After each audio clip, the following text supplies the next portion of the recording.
Pour la Boétie, il ne s'agit pas de condamner la servitude, il s'agit d'en sortir. Et pour lui, le seul moyen de sortir de la servitude, la seule et unique façon de devenir des êtres libres, c'est de cesser d'obéir. Selon la Boétie, nous comprenons mal ce que signifie ne pas obéir. Parce que nous sommes tellement accoutumés à notre servitude que nous imaginons que pour être plus libres que nous ne le sommes, nous devrions nous battre. Nous imaginons que la liberté s'obtient par des actes. Or, cesser d'obéir, ce n'est pas agir, c'est au contraire cesser d'agir. Désobéir, ce n'est pas faire quelque chose, c'est cesser de faire quelque chose.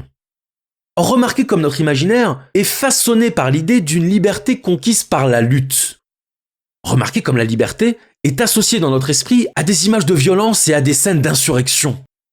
Constatez à quel point les éléments de langage utilisés par les prétendus défenseurs de l'émancipation sont systématiquement reliés à une mythologie du combat. Lutter pour ses droits, combattre les injustices, résister à l'oppression. Mais ce que dit la Boétie, c'est que la liberté, on ne l'obtient pas par des actes.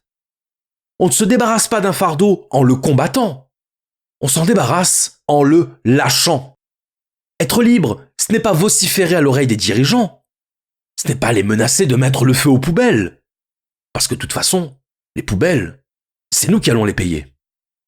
Être libre, c'est désobéir.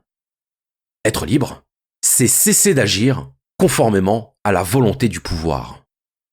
Et c'est ça qui fait dire à la Boétie que dès lors qu'on cesse d'obéir au pouvoir, sans violence, sans agressivité, juste cesser d'agir selon sa volonté, alors le pouvoir est nu. Le pouvoir est démuni.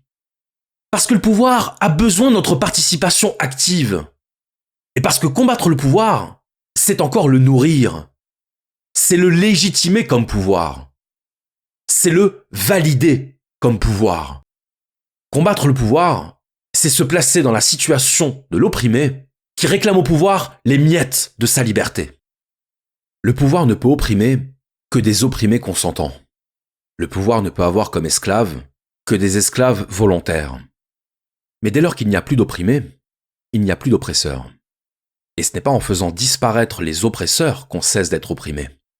C'est en cessant de se conduire en opprimé qu'on fera disparaître les oppresseurs.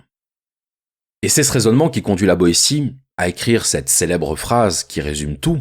« Soyez résolus à ne plus servir, et vous voilà libre. »